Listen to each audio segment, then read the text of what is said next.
Now, as the probe into the Delhi blast, we're shifting our focus now, as this probe into the Delhi blast deepens, the NIA has uncovered a larger, more sinister terror conspiracy following two major arrests in the past 48 hours.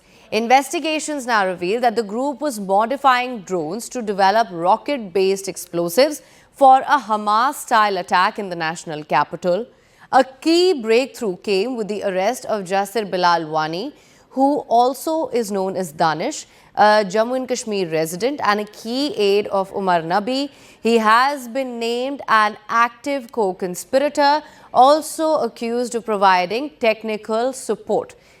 This includes the drone modification for a Hamas-style attack and attempts to build rocket-based bombs. Meanwhile, the Enforcement Directorate has arrested Jawad Ahmed Siddiqui, who is the founder of Al-Falah University, in a money laundering case as well. As you know, when it comes to the Al-Falah University, when it comes to its records, its accreditation, its finances, there is a lot to unpack. A lot remains unanswered when it comes to that as well. The arrest follows evidence which was gathered during the recent searches at locations connected to this entire terror module.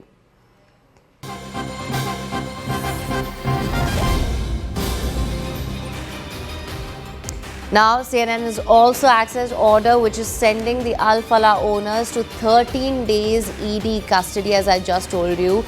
The founder of the Al-Falah University is in custody. Saket Court says his custodial interrogation is imperative to unearth the larger terror ecosystem, the Al-Falah ecosystem.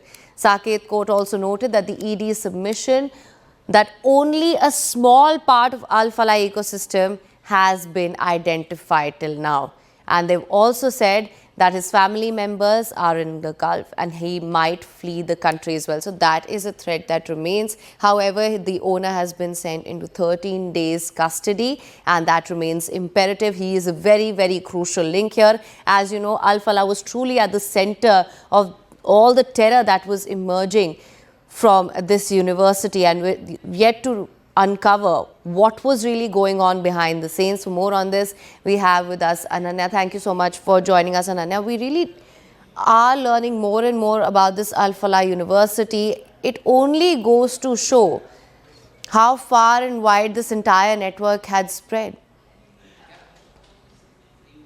Well, absolutely. In fact, this is a big breakthrough that the Enforcement Directorate had as far as the funding of the Al-Falah University is concerned. And the Al-Falah Trust owner was actually taken into custody by the Enforcement Directorate yesterday. And a 13-day police custody remand was granted after he was produced late last night before, in fact, the additional sessions judge at the Saket Court. And very important to highlight is that the court has noted that not only his family members are in the Gulf, but there is a big risk that he might flee the country. And that's the reason why custodial interrogation is necessary. Not only that, a small chunk, the Enforcement Directorate says and tells the court that a small chunk of the Al-Falah ecosystem, which amounts to over 415 crores, is something, that has been uncovered, and it could be much larger in nature, and that is why his custodial interrogation is necessary, since he's somebody who knows about all the financial roots of the Al-Falah Trust and the kind of funding that comes through the Al-Falah University. And that's the reason why, in fact, this particular person needs to be in the custody of the Enforcement Directorate. 13 days of police custody remand is what has been granted.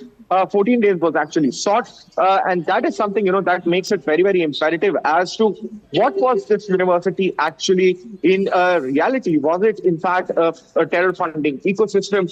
Was it, a university that was fueling terror, or whether there are much more than what meets the eye, something that could be uncovered by this multi-agency probe that is being carried out by, in fact, the Enforcement Directorate, the National Investigation Agency, and obviously the Faridabad and the Delhi police itself.